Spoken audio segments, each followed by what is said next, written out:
Nicely done, Hoyland. Oh yes, he must score, surely. They have. Jamie Hoyland has done the impossible. Oh, on the second Johnson, great big mate.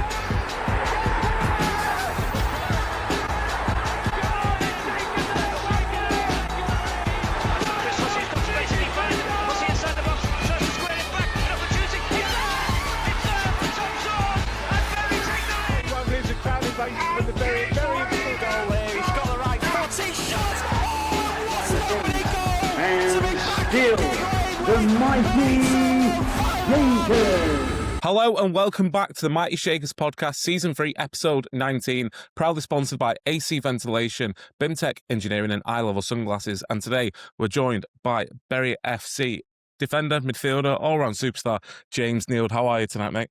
I'm all good, mate. How are you? Yeah, I'm good, thank you. Question we always ask everyone when they join is, what is your first memory of Bury FC? My first memory of Bury, this is a bad start, this really. We'll be playing against them. So I was at Rochdale youth team. So my first memory is playing against Bury and having quite a rival with them. So probably not a good start for all the Shakers listening, knowing that I played for Rochdale. But yeah, playing against them at, where was it? They trained at... Well, we had Carrington, we had Lower Gig as well. Right. Yeah. That's right. So it was Carrington at the time. Played against them quite a few times, and it was always good games. They had a really good academy at the time. So yeah, playing against Bury was probably my first memory. Yeah. We'll jump straight to a fan question just in case we have to stop recording now. But Sean Carolan wanted to know who you supported. United. Okay, right, we can continue. We can continue. Yeah. As long as you're not a Rochdale fan. No. Obviously, you were youth team captain at that small club down the road, but how did you get to that place? Where was your start in football? So I've played football my whole life, and I was at Curzon Ashton as a kid, so that's where I grew up playing. And I got picked up by Rochdale. I think I was 13. Spent probably 5 years there. Did a scholarship there. And that was a really good period for me. Obviously getting a scholarship, going full time, and like you said, then I was captain there as well. In my second year, it was really that was a good experience. You know, being full time around the first team a lot. Keith Elwin, the manager at the time, and he's a character. So yeah, that was quite a big chunk of my life. Made a lot of good friends and probably learned majority of my footballing skills, if you want to call them that, at that age, probably, yeah. And again, the internet could lie, but I believe Louis White was involved at the Rochdale Academy at a similar time. Yeah, so we're the same age group, me and Whitey. We were very good mates at scholarship level. Probably spent like the same time, 5 years playing with him. So when I seen that we'd signed, I spoke to Whitey as he was coming in, so I kind of knew what was going on. Yeah, me and Whitey are good mates, and we got a good relationship. So him playing in front of me works quite well. He's not a Rochdale fan, is he? No, I think he's a City fan. I don't know what's worse, to be honest. No one's a Rochdale fan, it's fine. No. No. And obviously you went to Curzon Ashton from Rochdale. What made you make that move? And also, we're going to put a photo on the YouTube video. You haven't aged in 7 years. Oh, I don't know about that. I need an haircut, I know that. So, as I said, I was there as a kid, so I think Wayne Salcad, I think he's still part of the board there. I had a good relationship with him, and I said, and at the time when I was at Rochdale, I thought, non-league, I'll just go to Curzon and I'll just play because I'm full time. I can go and play anywhere. And wow, it was a shock, going into non-league and playing with players who have played at the level I was playing at as a youth team player and earned all the stripes in non-league. That was a real wake-up call for me. Just training with men when I was 17. You learn a lot, and you learn a lot fast because you have to. And then that's when I got sent out to New Mills to earn my stripes, as I just said there. And then obviously it was Rylands after that, was it? Yeah, so it was New Mill. It was they sent me to New Mills to, like I say, earn my stripes, and then Hyde wanted me to come in. So I was on a dual reg, I think they call it. at Hyde and New Mills.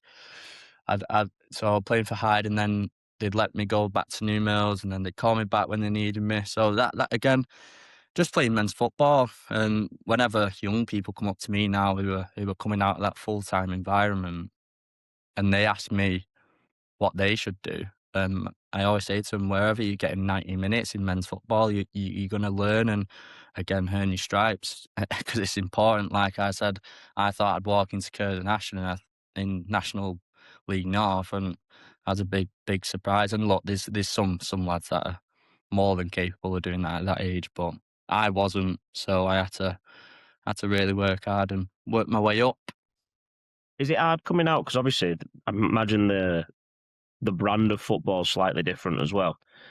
Was it hard to adapt coming from an academy into that as well? It's completely different, isn't it? You go from full-time football, training every day, and you're with your mates because you've been with them for 2 years, well, even longer, the same group of people, and you're thrown into semi-professional football where it's Tuesday, Thursday nights training. You're playing with men, so it's a quite a big change, but again, it is a good one. And look, non-league football is great. Some of the experiences I've had, even playing in the counties with New Mills, was brilliant. And you mature quick, and because you have to. So yeah, it's a massive change, and I'm glad I had to go through that process of playing in the counties and working my way up, because it makes you feel like you've earned it. Because I've worked hard and it's paying off, and so it does feel like it's definitely worth the hard work. And look, don't get me wrong, you're gutted when you don't get a pro contract, but that's football, isn't it? How was it as a... Go on, Sorry. Richie. I was going to say, was Benito low at New Mills as well? Yeah, 'Cause he was there for a bit, So I know Benny. I played with him there. And then obviously, because he comes to Bury, didn't he? So he's at Chadderton now. Yeah, I was quite close with Benny when I played there as well. Yeah. I was going to say, obviously at the time when you went to Hyde, it was like around the COVID era. So how was that for you? We spoke to Scott Duxbury a while ago about it, but obviously you being so young at that point, and COVID comes and hits non-league. How was that sort of time period for you? It was a weird time for anyone, wasn't it? But for the football league, I think we ended up playing a certain amount of games, and then it stopped, and then I think I was in the process of moving to Trafford at that time as well. So it was all just up in the air. You'd play games that would get cancelled, and just hard to negotiate what I should be doing. And at the time, I was, not that I'm not hungry now, but I was super hungry as a kid to want to go and play as high as I could at the time, and it just felt interrupted. So I spent my whole COVID kind of running and doing my one workout a day, running and doing the home exercises and all that. And yeah, it was a real strange time, but again, another good time. I was probably the fittest I've ever been, so maybe we could do with another COVID for a few weeks and get as fit as I was then. So obviously Warrington Rylands came calling in the summer of 2021. Dave McNabb was the manager that just won the FA Vars. How did he sell that move to you? So I remember getting a phone call off, if it was Danny DC at Trafford, who was my manager, and he said, "Look, because I wasn't on contract there, and he said Warrington Rylands will put 7 days in for you," and that was I didn't understand all that talk then, so he explained it to me, and I had a phone call with McNabb and I think it was Tim, and they said, "Look, I played against Warrington a few weeks before, and they said we've seen you play, and we'd really like you to come in and add to the squad." And it was a great squad at the time. They had a lot of good players, and yeah, it didn't take much, because I think he was third in the league at the time, chasing for that promotion, and that was a great year again of experiences, and we went on to win the league that year. So yeah, I've known McNabb since then. Was he part of it coming to Bury? Yeah, of course. So I've always had a good relationship with him. When he left Warrington, we've always spoken, and with Tim as well. I think you probably heard this before, but Tim's probably the best coach. He could be coaching full time. He should be. He's far too good for the level, but we're lucky enough to have him with us. And and I've got a great relationship with him. We speak quite a lot, so it's a massive selling point having Tim here. And yes, obviously McNabb, I have a great relationship, and he helped me out a lot personally with a few things that I had going on at the time. So I've got a lot of respect for them too. They've always been great with me and treated me really well. As you mentioned, you won the MPL West in your debut season. What are your memories Yeah. from that campaign? It was crazy. So I think I joined. I think it was around Christmas time, and I think the team we had, it was a joke at the time, and I think we were just battering teams every week, and we had a good song. I think I can't sing it, but it's got a few bad words in there. But we had a song, I think, and they're the best memories. You know, when you're winning games and you're singing your songs in the changing room, and it come down to the last game of the season, and it was Workington. And they were playing bottom of the league against Kendall, who was I think it was on minus 95 goal difference. It was outrageous, and so we said, well, we have to win because Workington are going to go and win, and we ended up drawing the game.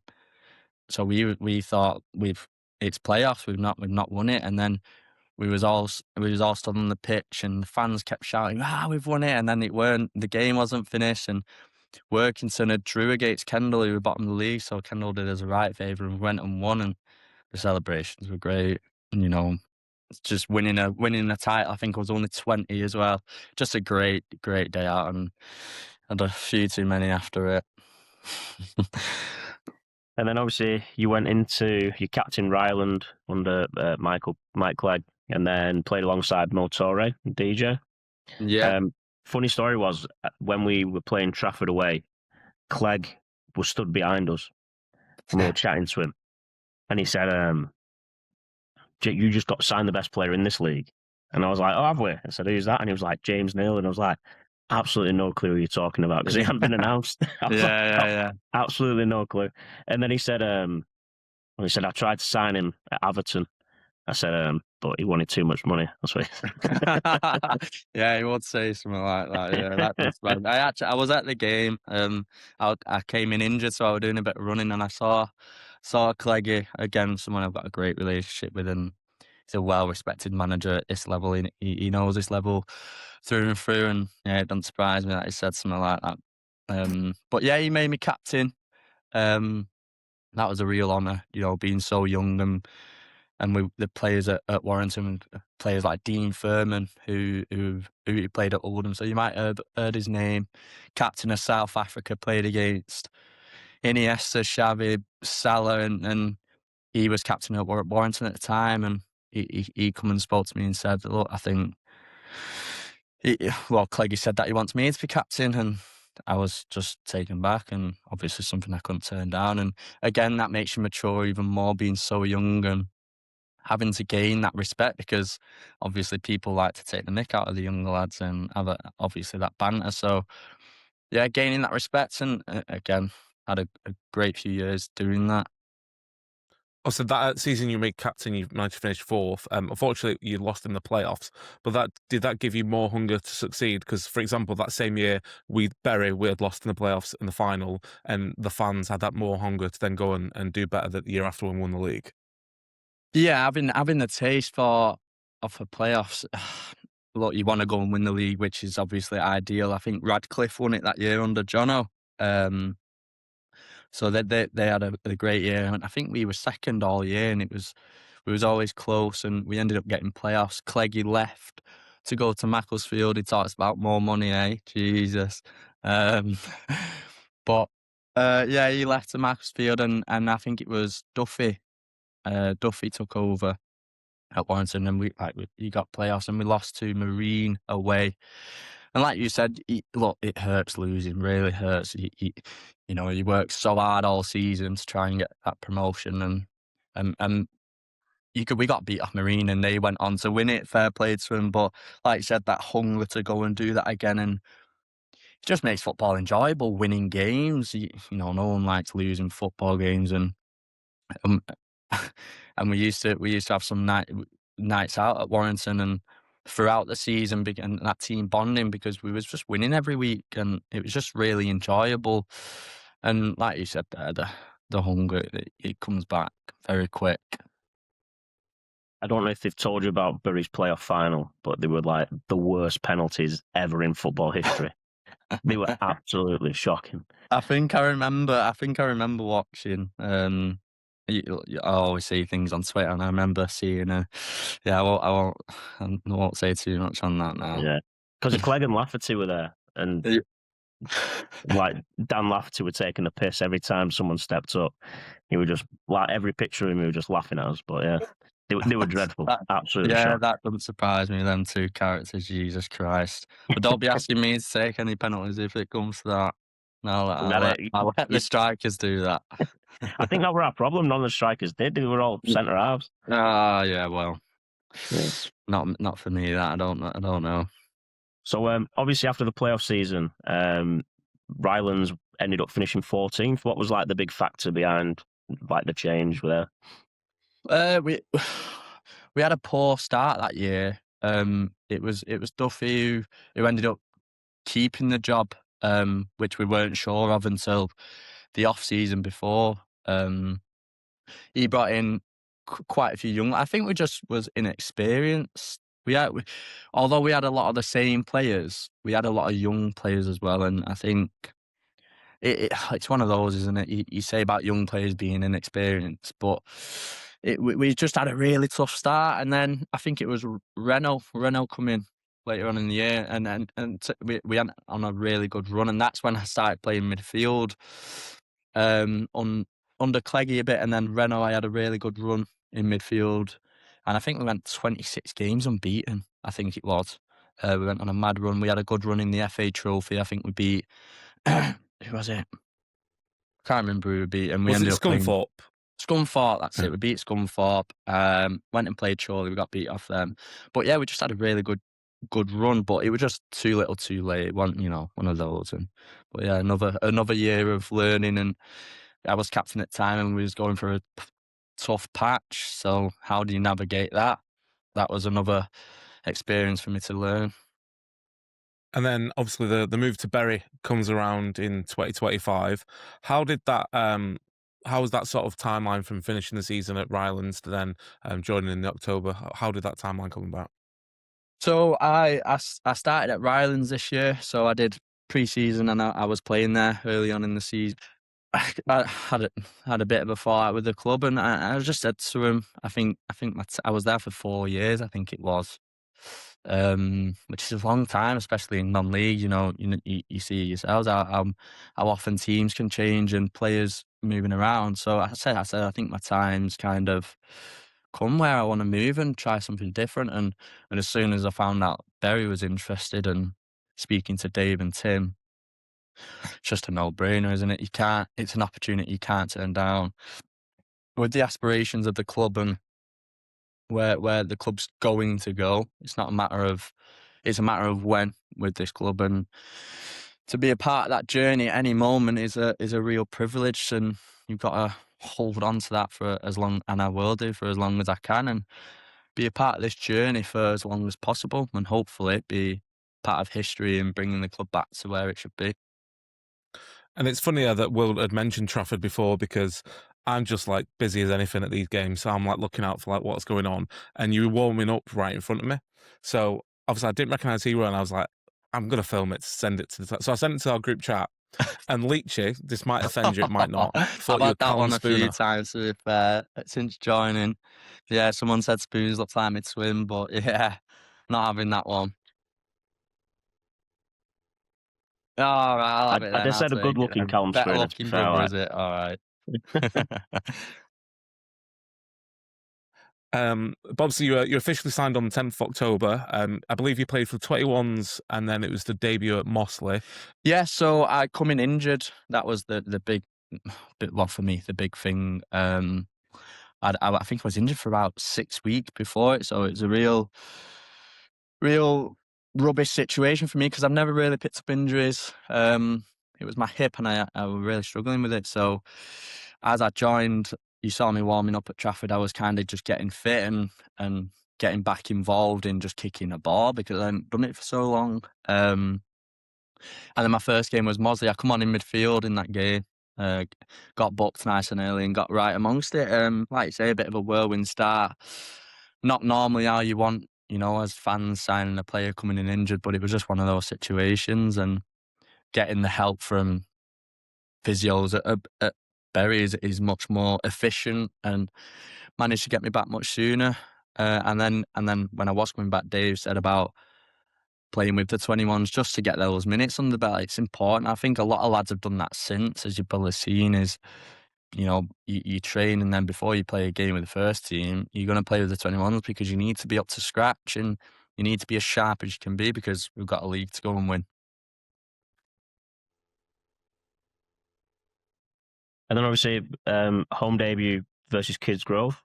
I imagine you've been told like what the home crowd's like at Bury. Any I've never pre-match nerves felt there? too nervous. Playoffs, that's probably the most nervous I've been. But other than that, I'm all right. But obviously, you go into Bury and the fan base is absolutely huge, and it's just unbelievable.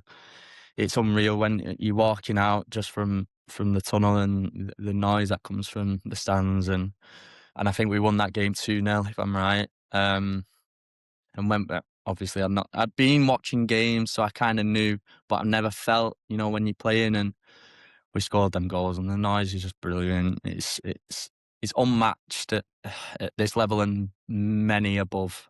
Yeah, I see the numbers on Twitter that get tweeted, and I always see Bury, and we're playing with big fish, and because we're in a big club.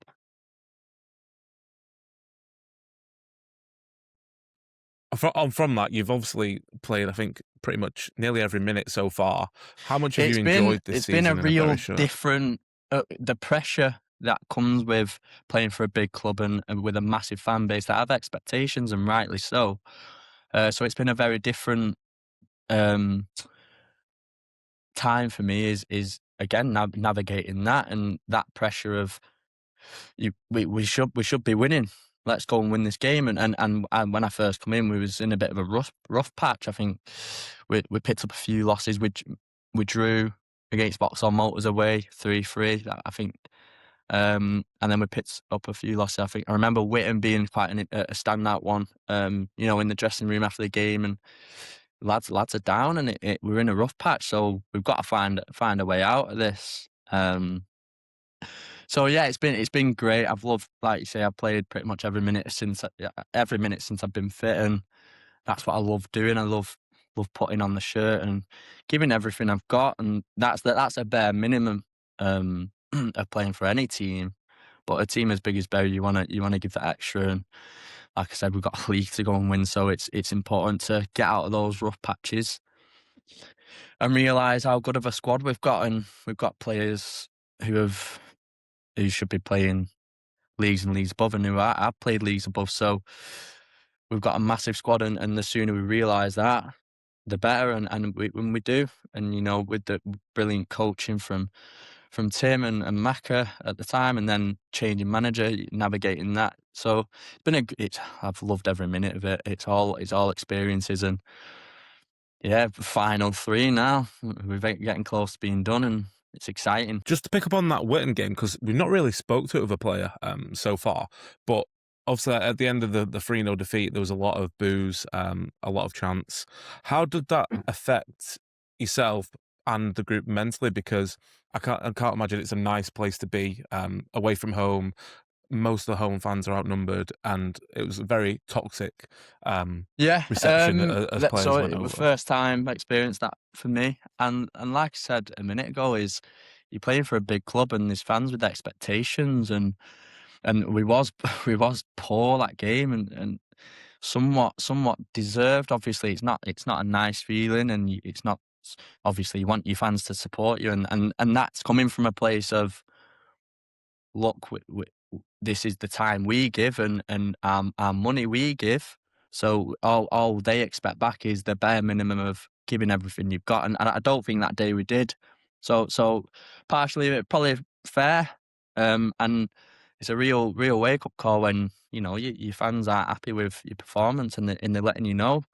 So that is, like I say, the rough patch, and how you navigate getting out of that with a group of players who it affects differently, all individually. And I'd say that is a bit of a turning point, because a big wake up call of we best get our asses in gear and start at least giving everything we've got. And I think since then we have done. So going from the negative to the positive now. There's a fan question coming from Instagram from Daniel 871663.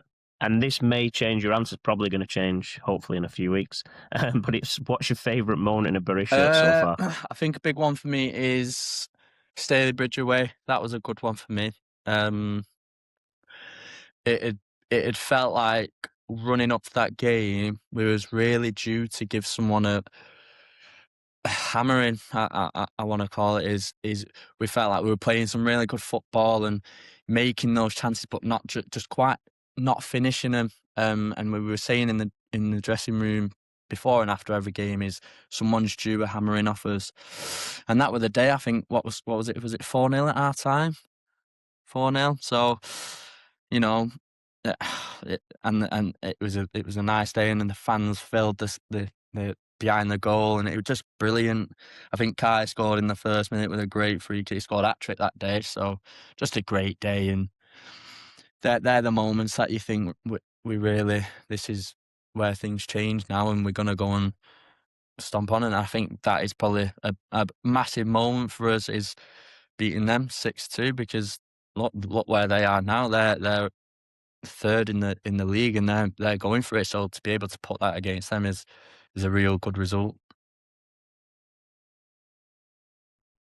What's it like to have a player like Kai playing in front of you? Because I think he's quite underrated in terms of what Bury fans' perception can be. If you look at the Congleton game, I think we don't win that if he doesn't come on and do what he does. His energy that he provides up front and the moments of magic, like, he gets slated a lot on social media, but he's such It is. I think I saw a comment that said Kai might be Ronaldinho after that game. So no, look, I think Kai's a brilliant player, and to say this, that he gets a lot of stick and he takes it well, and I think if anything, it fuels him to go and prove people wrong. As it can be quite a frustrating player in the fact that he'll go and shoot from 30 yards, but how many of you have you seen go in?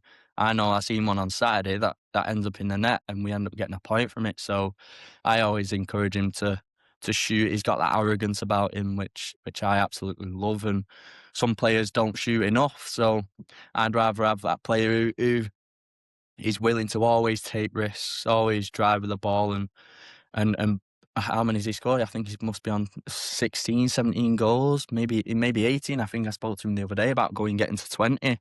And they're incredible numbers, and people forget those numbers when, they're giving him stick. So like I say, it can be frustrating, release the ball, pass the ball, but then he'll go and stick on top corner. So it's tough to go at him, because he will go and just put the ball in the top corner and change games like he did at Congleton. He come on and he was exceptional. And like someone said, might be Ronaldinho. He can be that good. I think as well, he's scoring goals, isn't he? And he's not always playing at the top. He plays all over. And I think that a lot of people forget that. I mean, I've been a fan from the word go, and I've took a bit of flack for sticking up for him. But I just think he's so direct. I think he's constantly a threat. And I think a lot of the time, when potentially people think he's having a bad game. Well, look, we're at a league, and the way football is now is people do their homework before you play them. As you've seen against Congleton, the way they set up and make it frustrating for us. So in those games, you need someone who's going to get the ball and grab the game by the scruff of the neck and think, well, come and get the ball off me then, because we're trying to break you down from passing and moving it side to side quickly. But sometimes you need a player to just go, all right, then we'll watch this, come and get the ball off me then, and be direct, like you say there. So he is a real game changer. The amount of important goals he's been since I've been here is incredible. And you have your players like Mo Torre, who's unbelievable, as you've seen, and he's scoring all the goals. But he's opposite to Kai in the sense he won't just let it go. He'll hold it up, and he'll bring other people into play, and like Kai to go and do his bits. And you accept Kai missing 10 shots if he's going to go and put one in the top corner like he does. So yeah, I think he's a brilliant player for our dressing room, and the arrogance, I love it. It's good. And the fact that he did the worm against Sporting I missed Council was that game. I picked up a bit of a knock, so that's good. I would have done it with him, but yeah, he did the worm, and rightly so. They deserved it. But also, it's important to give you your plaudits as well, because the way the fans have taken to you as a player and a leader now, when you captain the club, it must mean a lot to you to settle in so quick and to have so much support behind you. Like, you should have to look at social media when people actually Yes. spell your name Yeah. right, because that must annoy you as well. But to look at the social media support that you get is... It is great. Look, we all read it, whether we admit we do or don't, and receiving the messages that I receive off fans week in, week out, it just spurs me on and gives me that confidence to just carry on doing what I'm doing. And like I said earlier, giving a bare minimum of everything I've got is that the lead they deserve. And I've spent enough time in non-league to understand that without fans, there is nothing. There's no football, and we saw that during COVID and things like that. So receiving those messages, it's brilliant. It really gives me that confidence to keep doing the best I can. And the warm welcome, I think, from my first game, they said plenty of nice things about me, which again just makes you feel accepted that bit faster and more confident with the fact that you're playing in front of 3,500 fans on average every week. So yeah, it's great, and I'm yet to receive a bad one. So it's massively appreciated. I just want someone to say I'm like Ronaldinho next.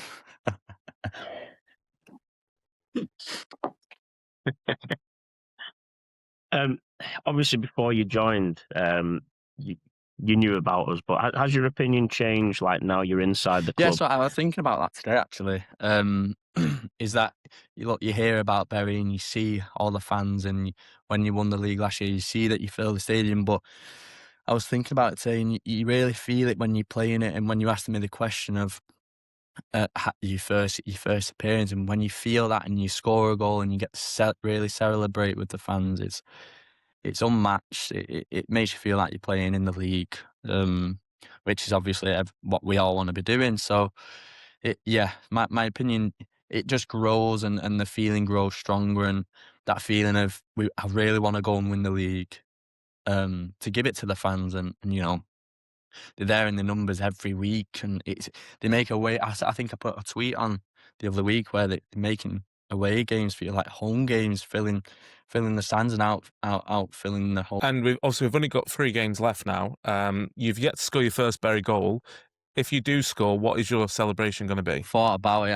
I've been asked questions. I've had 2 cleared off the line, so I'll take that. But I don't know. I'll have to jump over some sort of barrier somewhere and get in amongst the fans. I think that's right up my street. Get a pint thrown over my head from somewhere.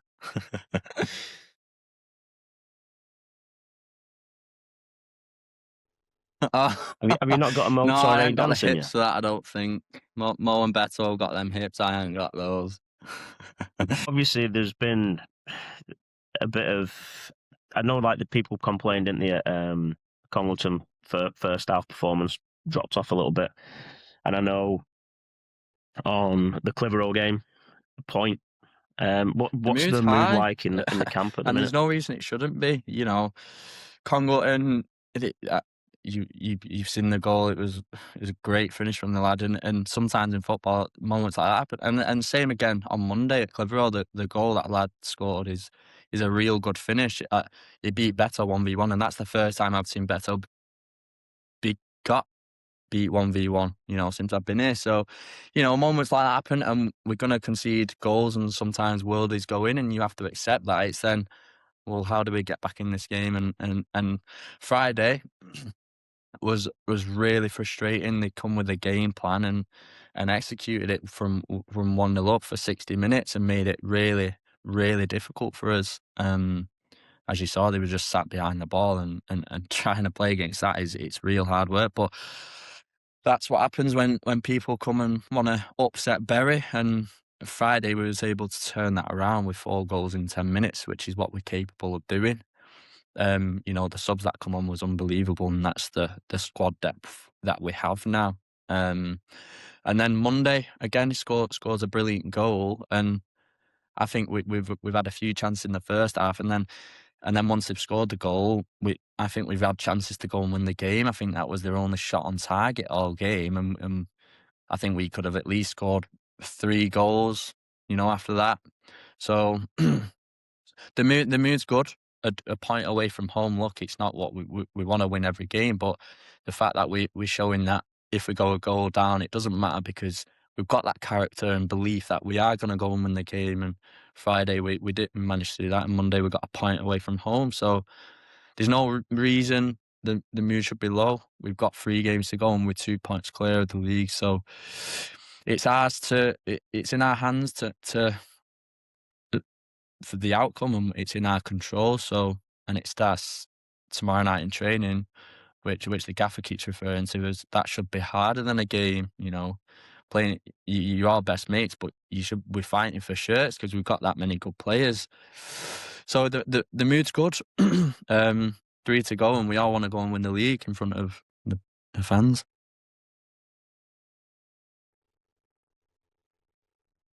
And no excuses, but the pitch looked absolutely shocking at Clitheroe as well. Like the bobbles, and it just ran slow. Yeah, the ski slow. Yeah, tell me about it. I was up there.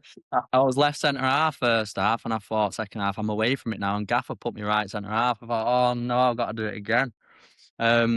Yeah, look, the pitches at this time of year can be not great, and with our style of play, it's difficult for us to be as effective. But I think our away record's been great. I remember people saying Bury can't play on grass. Well, I think we've won 8 and drawn 2 in our last 10 away from home. So we can. It shows we can mix it up.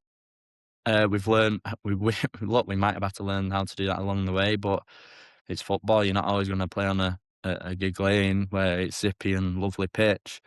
So it's finding a way to adapt. And again, I think we could have gone on and won that game.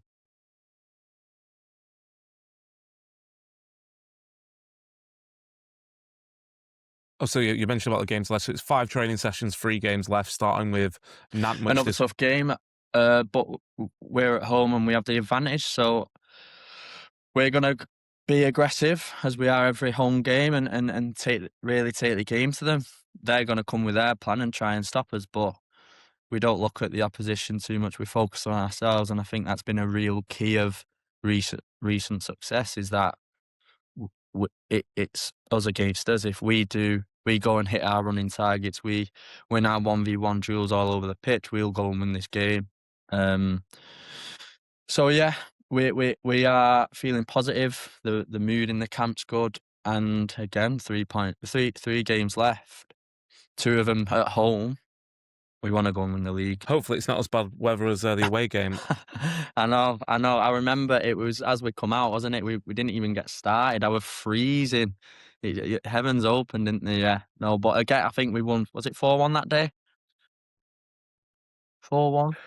Yeah, so hopefully we can go and repeat that and put another good performance on and celebrate scoring some goals. Well, you were saying, Henson, weren't you, for Everton last game of season? Mm-hmm. Henson's been down and got a couple of tickets today. So we're looking at 2,500 at Everton. I've been at Everton before talking about hills. It's a bit similar to Clitheroe and the pitch. Hopefully results go our way and we can do it at a gig. That'd be great to experience, like you did last year. But all that's important is winning it, and if we can do that in front of any fans at Calls, it'd be great. I just want to go and win that league. That's all that's important to me. I've seen all the fans go into the Calls to get tickets. It's good that I've got a lot of time for that.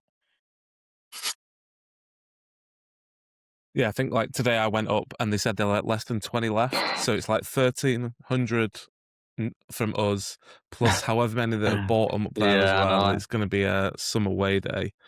Speaking of good away days, Lowbreck away, very, very good night.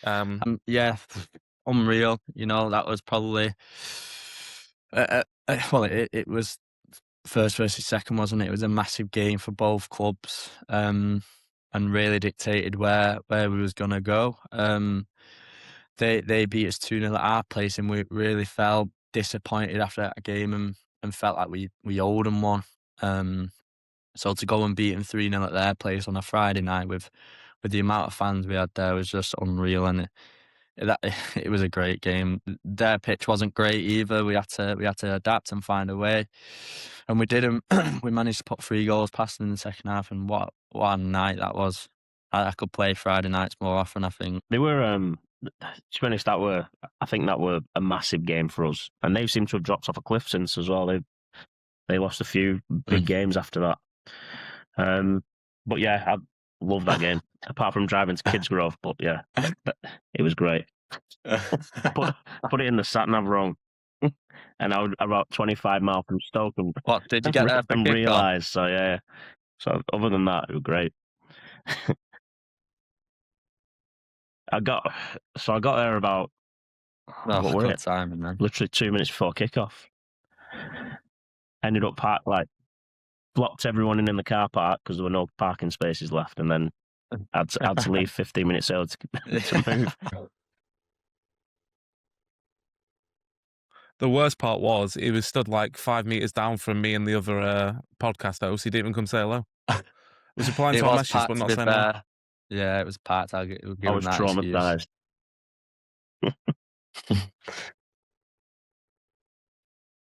We'll move on to some fan questions now. So Adam I'm still going to say Twitter.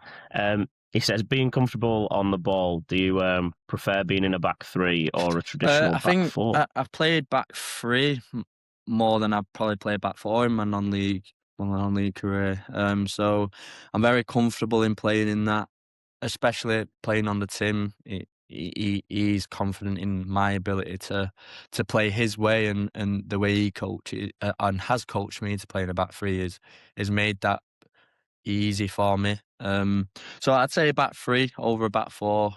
Yeah, definitely a back 3, and I think it just allows me to step in and be that wide player that receives the ball with more time than, say, the central player, and have an impact on the game and possession. Sean Caroline asks, looking at your recent positions on the pitch, do you prefer playing in defence or playing midfield? It's tough. I love playing in midfield in those scrappy games where the pitch isn't great and you can edit and kick it a bit and land on second ball. That's what I really enjoy about that position. And if you make a mistake in midfield, you tend to get away with it, which you don't as much as at the back. I really couldn't tell you though. I played centre half my whole life up until Rylands and Cleggy put me in there. So I probably go more comfortable at centre half. Probably enjoy playing centre mid. You can get up the pitch a bit more, can't you, and impact the game a little bit more. The final fan question, and you can leave it as open as you want. You can not answer it. You can say coming soon.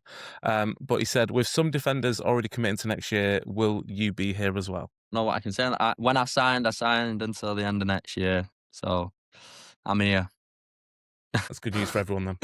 So it's going to move on to some quickfire now. You might have heard these if you listened before, but we're going to start with Ronaldo. Messi or Ronaldo. Favourite ground you've played at? Loftus Road, if it's called that anymore. QPR's ground. Scored FA Youth Cup extra time. Whitey assisted it from a corner. Class. Nice. What about the worst away ground? Some bad at Colne. Oof. I want to go there again. Yeah. Big Hill, that. And the best match you played in? Oh, God, that's a tough one. Best match I played in. I'll go 9-0 Trafford. Who was your footballing hero growing up? I'm going to go 2. Rio Ferdinand and Vidic. Their partnership, and God, they were good. If you could have one dish for the rest of your life, what would it be? Love a takeaway pizza after a game. I'll be honest, that's my go-to. That. What's your toppings then? Pepperoni bland with a garlic dip. I'm going to get called boring for that, aren't I? What's your Nando's spice level? No one enjoys spice super hot. They're lying if they say they do. And don't you two say you do it either.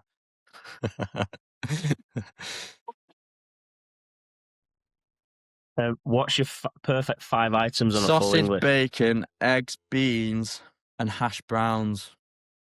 That should be a standard. Is there anything you'd get rid of from football, like Room 101 style? Anything I'd get rid of?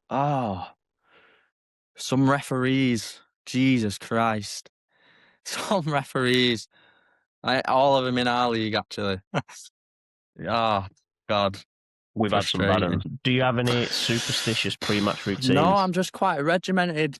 I get on time and do my bits in the gym, and nothing superstitious, but just do the same sort of things. Nothing really changes ever. I don't like change. Like when we do warm ups, if we change something in the warm up, I'm not a fan. Or when the centre halves go off to do our own bits and we swap sides on the pitch, I don't like that. I don't like change, but nothing major. James, thanks very much for joining. Hopefully everyone has enjoyed the episode, and hopefully we'll be Thanks for having me. celebrating I've really in 3 enjoyed it. games' time. And 3 games to go, so shakers, keep that noise coming, and hopefully we can go and get that league title for you all. Keep it going.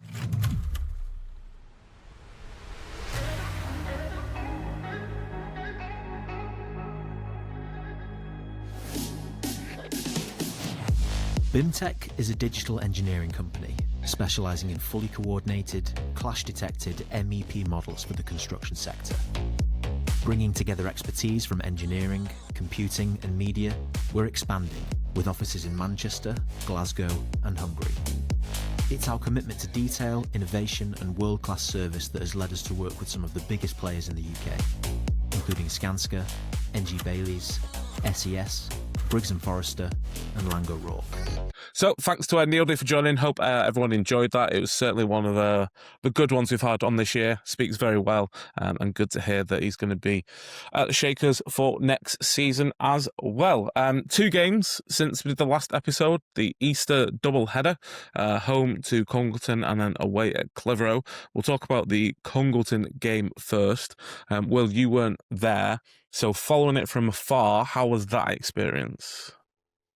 I was 2 bottles of wine in, to be honest. So when we were 1-0 down, obviously 1-0 down for ages, and I thought this is the one we're going to lose. And then obviously I got my season ticket, so I was trying to stream the match. Signal was rubbish, so I didn't hear anything. And then obviously you popped up straight away and was like, "Oh, we've scored!" And then it just kind of rained goals, didn't it? So yeah, I did a little bit of a cheer in the pub. But yeah, I think going off the unusual thing is like, it were you and Dubsy, weren't you, saying like probably performance first half wasn't as good as it has been previously. But the best teams win, even though you play badly, and it was subs at saves apparently, wasn't it? Yeah, the subs were to have that much, like, to have the bollocks to do that basically. So early in the second half, I think it was like 10, 15 minutes in, and he's made 4 changes, which immediately changed the game. Like we spoke about before with Neely, but Kai Evans won't get the plaudits for his performance on that because it's Luke Navarro who gets the 2 goals to get us back in, and then Lewis Rawlsform. But his energy was lacking in that first half because honestly, they sat so deep. Like, fair play to is it Max McCarthy? That goal is one of the best ones we've ever seen at Gig Lane. But to do that on the half turn when no one's expecting it for a team that low, and it's not the first ridiculous goal he scored against us. He scored that one in the FA Cup last year where he puts it in the top corner from like 25, 30 yards as well. So that was an amazing goal. And they just sat deeper. So like at one point, they're defending, and he's like, where the circle is for the halfway line, he was past that in his own half. That's how deep they were defending. So it was a bit of a frustrating first half, and then the second half, as soon as he makes the subs, they changed the game, and then he made Luke Navarro probably about 10 minutes after the 4 that he did. And yeah, he comes on and he does the job. The first goal I don't even see going, because it's so quick in the motion. I thought it'd gone wide at first. So it took me like a good 5-10 seconds to actually realise that we've equalised. And people have spoke about online, on social media, but the noise when the second goal goes in, something special. Like people have compared it to like the Tranmere away goals and stuff like that.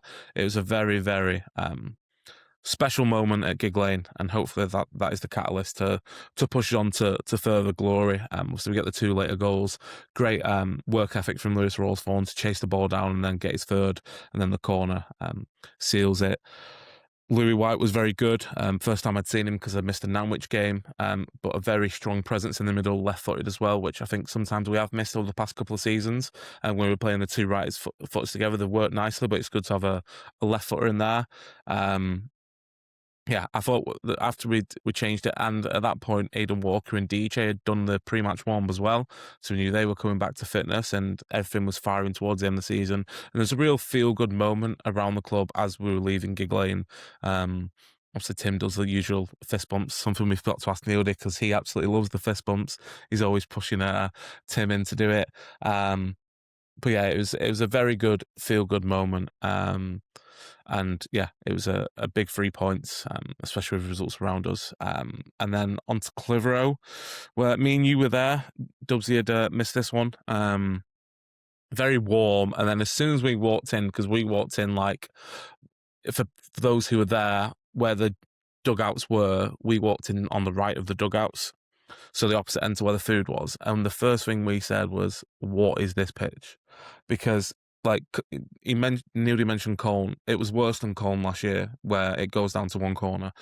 So we knew just from the warm-ups that we'd be kicking uphill first half. And yeah, it was tough that first half because they just kept hoofing it down towards Beto's side as if they were targeting that side.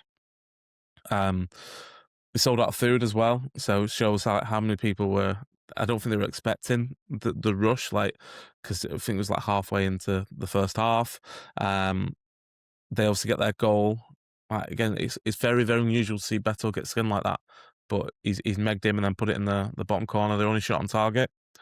And then again, their keeper has a great game. Named man of the match by their sponsors as well. And me and Leachy were celebrating Navarro's header. We thought that was in. I'm still not sure how it didn't go in. We couldn't actually see the bottom of the goal, though, could we? Because of all the people.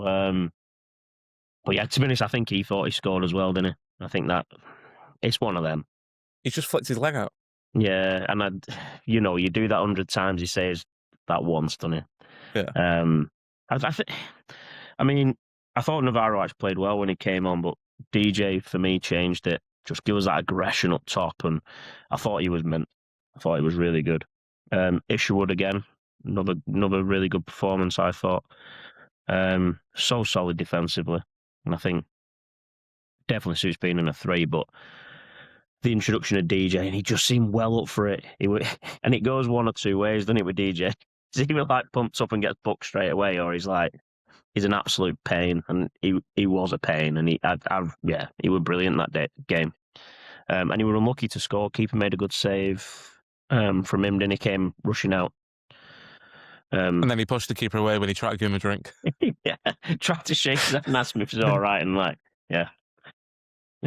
But yeah, I came away thinking last minute equaliser, like you'd take it.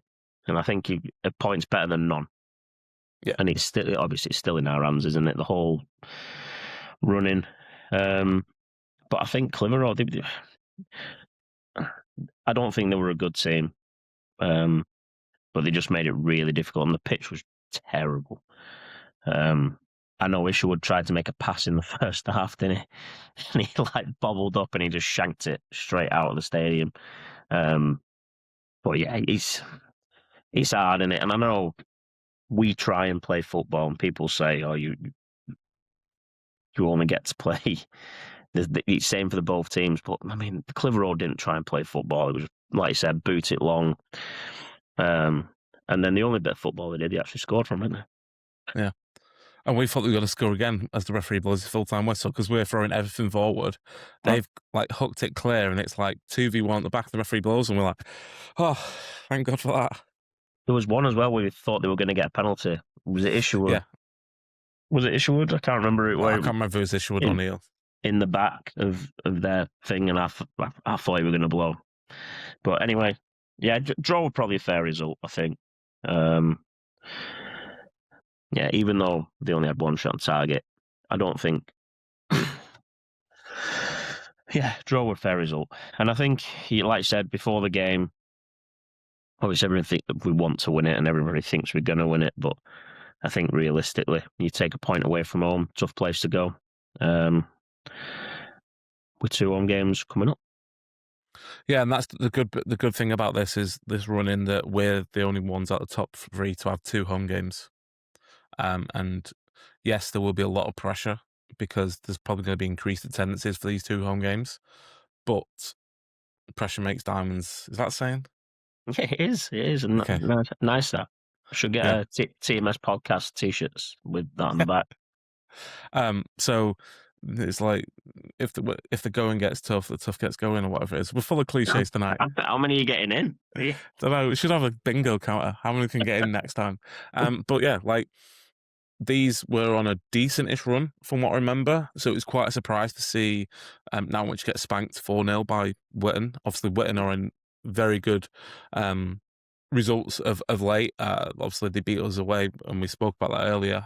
Probably like the low point of the season, and that 3-0 defeat. But like looking at the table at the moment, they've because they were like towards the bottom for quite a while, and they're 9th now.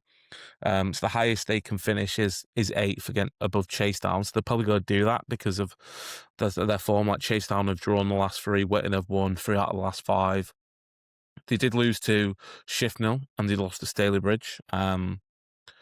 So again, like they can produce mixed bag of results, but the way they've turned it around since that start of the season has been quite impressive, and pulled way clear of the relegation. Looking at the other games, so it's keeping on Nantwich though. Because I keep forgetting we got them first because everyone's talking about last home game season. But Nantwich are in 10th. They've lost 1 out of the last 5. They've drawn with Lowbreck, beaten Shifnal and Sporting Cow. So drawn with Mossley, who again are on a great unbeaten run until that Stalybridge game, and then they got beat at 4-0 by Witton at the weekend. So they're both on the same points, but Nantwich have a game in hand, and they're playing next Tuesday against Darlaston. So you're probably going to think they're going to win that game in hand there. But if it's a repeat performance from the away game, we'll be very happy with that. Yeah, Nantwich also have a lot of ex-Bury lads, don't they, as well? Yeah, I think it's 5 now. Yeah, and Joe Piggott, point to prove. Yeah. Be interesting. But to be honest, I think at home, we're a different thing at home. Like I said, crowd behind us. Early goal, I think if we get the early goal, then it's game over usually. And like Jono said, when we said we've conceded twice first, haven't we? Last 2 games, it's something that's never happened because we don't really concede, do we? Barring obviously unless we go and get beat, but we don't concede a lot of goals. But yeah, as long as we outscore them, I'm not bothered. I'm not bothered about clean sheets, just as long as we win.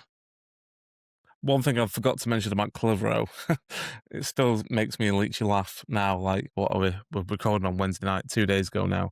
And before the game, so like we went and queued up for food, and then we just went and got our spot, which was behind the goal, in which Mitch was behind in the first half. And I'm on like the half turn, just talking to Leachy about whatever, chatting about probably about Dubsy spending all our money.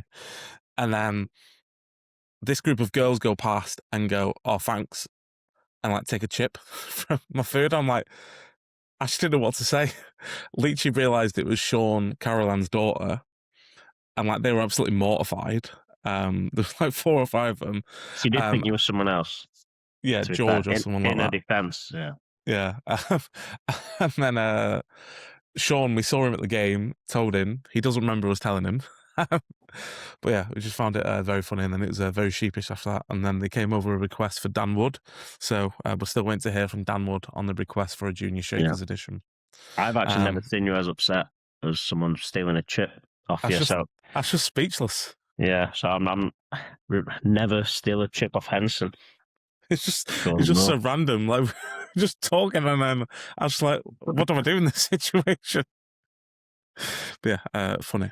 Elsewhere at the weekend, this upcoming weekend, it's Vauxhall against Avro. So Vauxhall lost 4-0 at Lowbreck on Monday, meaning they've dropped out the playoff race and are now 3 points behind Breck because they've been sort of alternating over the last few weeks with Breck's form dropping off, and then they've won 2 out of 3 now. So it's going to be interesting to see how that goes down to the end of the season. So they'll be wanting to bounce back, and they need a win to keep their playoff chances live, and it is at Vauxhall as well. So hopefully, Big Kev Ellison can do us a favour. Yep. And then it's Sporting Calcer against Stalybridge. So Stalybridge haven't lost since we beat them 6-2. So they're in a very, very good run of form, similar to how we finished the season last year in the counties. They've won 8 on the bounce. Sporting Calcer beat Darlington on Monday to keep their chance of staying up alive, but it doesn't look great for them at the bottom of the table. That was their first win for a little while. It's only 1 win out of their last 5. They're 2 points behind Stafford Rangers, Congleton on 41. So I'd probably say that it's between them and Stafford Rangers for that last relegation spot. Darlington can technically stay up. They're not going to, because they've lost many, many games in a row now. The last 5 have all been defeats. So they mathematically stay up, but they have a minus... what's 46 minus 19? Quick maths, teacher Leacher. Well, I didn't even hear 46 minus 19. Yeah, quick maths. Come on. 35. They've got 35. No, it's not. 46. Yeah, 37. They've got a 37 worse goal difference than Stafford. So Darlington pretty much down. I'm on half term, Ensign. You're making me do maths for them.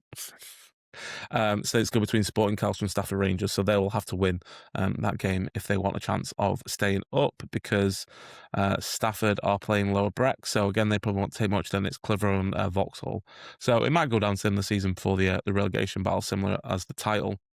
But yeah, I'm probably expecting a Stalybridge win from that. What about yourself? Yeah, I mean, I'd be very surprised if they didn't. And even saying Sporting Calcer beat Darlington, I mean, Darlington are rubbish, so I don't think that really counts for anything. But I think I said it at the beginning of the season, I think Stalybridge are probably one of the best teams, if not the best team that I've seen in this division this year. So, yeah, fair play to them. As long as we win our 3 games. To be honest, I don't even want them to come up. I don't. Yeah, as long as I don't have to go to lower Breck again in them playoffs. In fact, I don't want to go to Avro either. So maybe, Stalybridge can come up in the playoffs. I'll take it. It's good away day. Good away day. Yeah. I'm actually in Stalybridge on Friday. Oh, nice. Going to Cafe Continental. So yeah, moving up in the world. It's also worth noting, I don't know if it's a bad injury, but Dubsy on Monday texted saying that Hawley from Avro went off injured as well in the first half. Obviously, he's been one of their main threats this year. I think he's the league goal scorer by a country mile because of the goals being added on from that Kids Grove game. So it'd be interesting to see if he's back for the weekend, because he's a real linchpin of their attack. I know they've got Daryl Mason, the ex-Wimenshaw, I think that's his name, who scored a fair few since he's come in. But yeah, Avro, after them 2 losses in a row, have got 2 wins in a row now. And yeah, it's all going down to the last game, likely at this moment in time. But we'll reassess the situation next week after the Nantwich game. We're going to end on 2 Shakers shout-outs. I'll do the first one, Will can do the second one. The first one is revolving Will, though. Will's dad, Jeff, is hosting a whiskey tasting evening on Friday the 24th of April, raising funds for his grandson's school trip to Peru next year. It's £30 a head. You can taste 10 whiskies and supper is included. Details will be posted on our social channels with a nice poster made by Jeff, I believe, as well. Yeah, it's took him 3 weeks to make it, bless him. So yeah, be kind. Can't all have your skills, Hanson. It's not me, it's Dubs who does our socials. Yeah. Second Shaker shout out we're going to give to Steve-O. So I don't know if you've seen it on, we sent a tweet out as well, but he had a heart attack on Saturday. He tweeted the team wishing us good luck on Monday. And I did see his son. His son was at Clitheroe.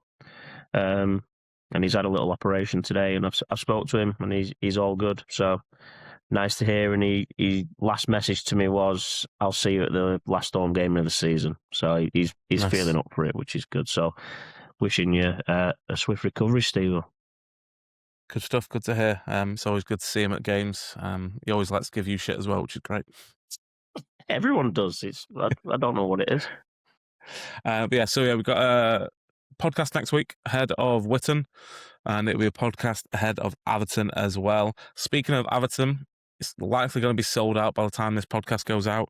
There'll be 2, if you've listened all this way, which is probably well over an hour, there is 2 golden tickets available to win. Details will be posted from the podcast very, very soon. Being so close to the ground, I've been able to go and get some more.